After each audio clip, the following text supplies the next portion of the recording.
Today's reading begins in Leviticus, chapter 27, starting in verse 14.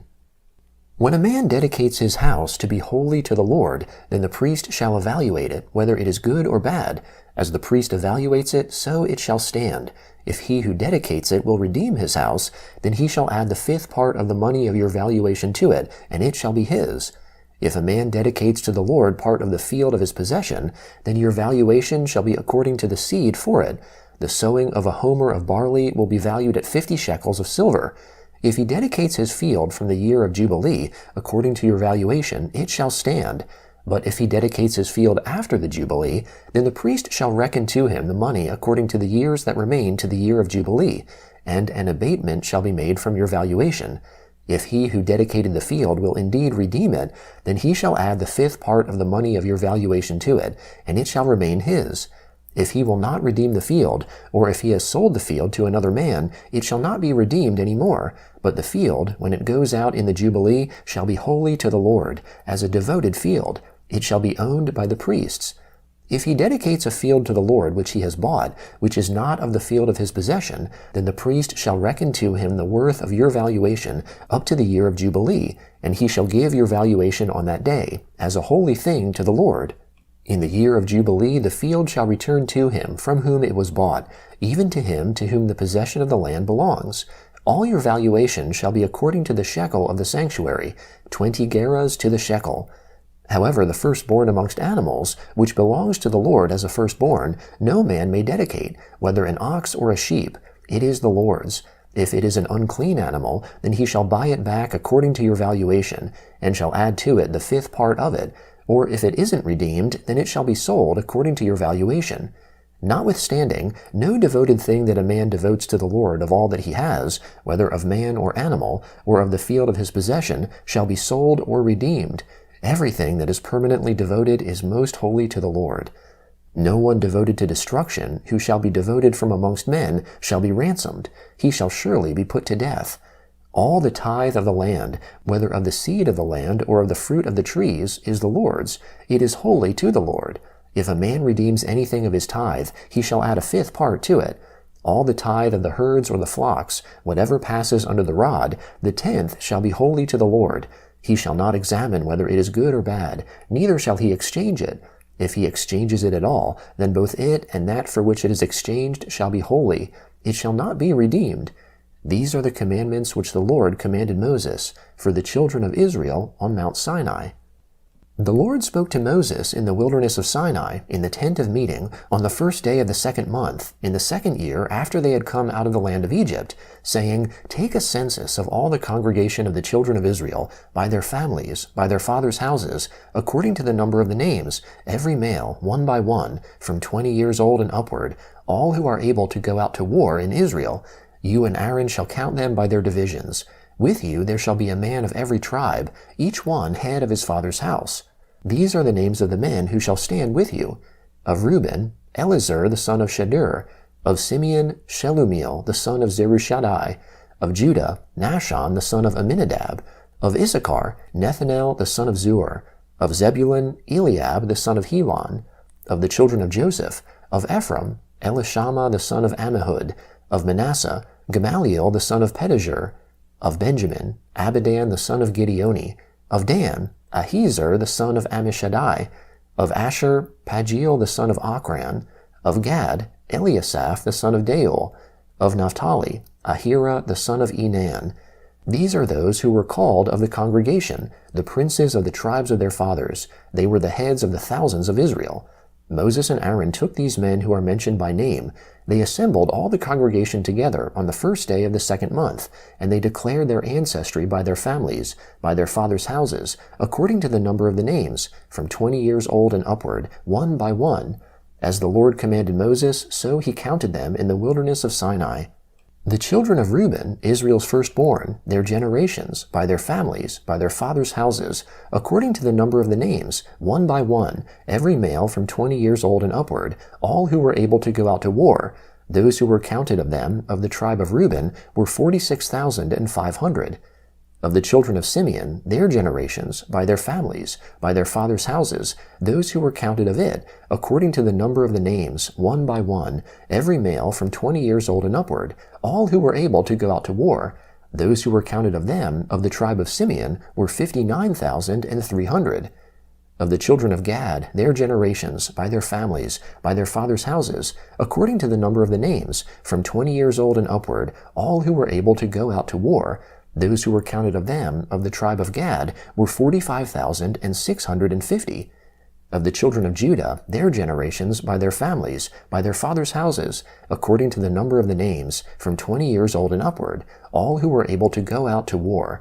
Those who were counted of them, of the tribe of Judah, were 74,600. Of the children of Issachar, their generations, by their families, by their fathers' houses, according to the number of the names, from 20 years old and upward, all who were able to go out to war. Those who were counted of them, of the tribe of Issachar, were 54,400. Of the children of Zebulun, their generations, by their families, by their fathers' houses, according to the number of the names, from 20 years old and upward, all who were able to go out to war. Those who were counted of them, of the tribe of Zebulun, were 57,400.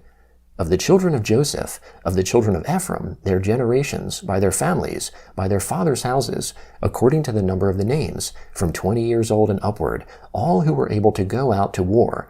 Those who were counted of them, of the tribe of Ephraim, were 40,500. Of the children of Manasseh, their generations, by their families, by their fathers' houses, according to the number of the names, from 20 years old and upward, all who were able to go out to war. Those who were counted of them, of the tribe of Manasseh, were 32,200. Of the children of Benjamin, their generations, by their families, by their fathers' houses, according to the number of the names, from 20 years old and upward, all who were able to go out to war. Those who were counted of them, of the tribe of Benjamin, were 35,400. Of the children of Dan, their generations, by their families, by their fathers' houses, according to the number of the names, from 20 years old and upward, all who were able to go out to war. Those who were counted of them, of the tribe of Dan, were 62,700. Of the children of Asher, their generations, by their families, by their fathers' houses, according to the number of the names, from 20 years old and upward, all who were able to go out to war. Those who were counted of them, of the tribe of Asher, were 41,500. Of the children of Naphtali, their generations, by their families, by their fathers' houses, according to the number of the names, from 20 years old and upward, all who were able to go out to war. Those who were counted of them, of the tribe of Naphtali, were 53,400. These are those who were counted, whom Moses and Aaron counted, and the 12 men who were princes of Israel, each one for his father's house.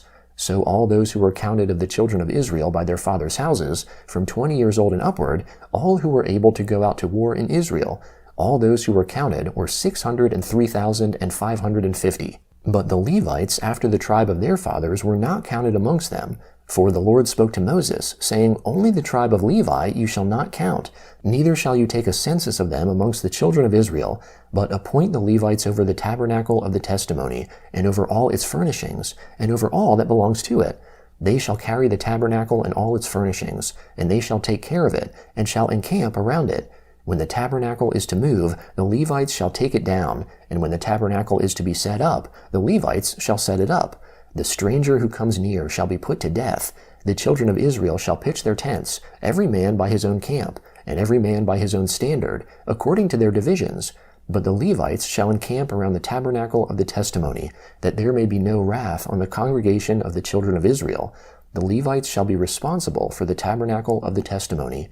Thus the children of Israel did. According to all that the Lord commanded Moses, so they did. The Gospel of Mark, chapter 11, beginning in verse 1.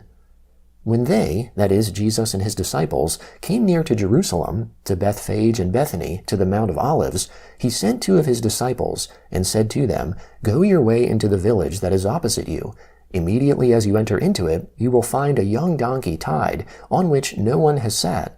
Untie him and bring him.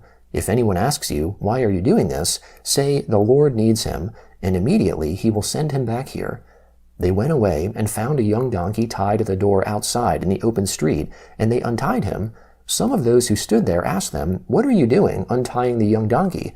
They said to them just as Jesus had said, and they let them go. They brought the young donkey to Jesus and threw their garments on it, and Jesus sat on it. Many spread their garments on the way, and others were cutting down branches from the trees and spreading them on the road. Those who went in front and those who followed cried out, "Hosanna! Blessed is he who comes in the name of the Lord. Blessed is the kingdom of our father David that is coming in the name of the Lord. Hosanna in the highest."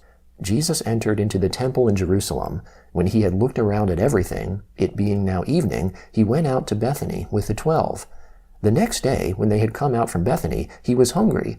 Seeing a fig tree afar off having leaves, he came to see if perhaps he might find anything on it. When he came to it, he found nothing but leaves, for it was not the season for figs. Jesus told it, "May no one ever eat fruit from you again," and his disciples heard it.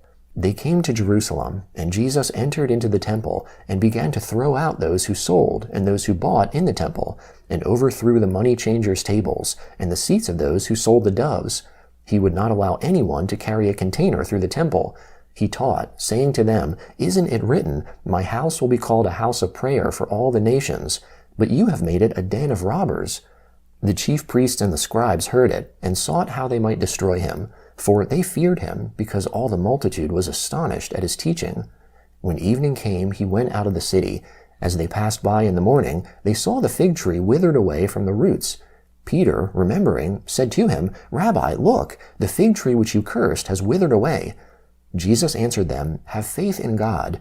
For most certainly I tell you, whoever may tell this mountain, 'Be taken up and cast into the sea,' and doesn't doubt in his heart, but believes that what he says is happening, he shall have whatever he says. Therefore I tell you, all things, whatever you pray and ask for, believe that you have received them, and you shall have them. Whenever you stand praying, forgive, if you have anything against anyone, so that your Father who is in heaven may also forgive you your transgressions. But if you do not forgive, neither will your Father in heaven forgive your transgressions." Psalm 46, beginning in verse 1. God is our refuge and strength, a very present help in trouble. Therefore we won't be afraid, though the earth changes, though the mountains are shaken into the heart of the seas, though its waters roar and are troubled, though the mountains tremble with their swelling. There is a river, the streams of which make the city of God glad, the holy place of the tents of the Most High. God is within her, she shall not be moved. God will help her at dawn. The nations raged, the kingdoms were moved. He lifted his voice, and the earth melted. The Lord of armies is with us. The God of Jacob is our refuge. Come, see the Lord's works, what desolations he has made in the earth. He makes wars cease to the end of the earth. He breaks the bow and shatters the spear. He burns the chariots in the fire. Be still and know that I am God.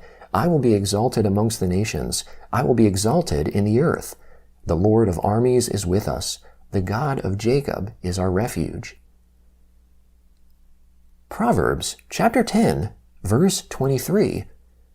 It is a fool's pleasure to do wickedness, but wisdom is a man of understanding's pleasure.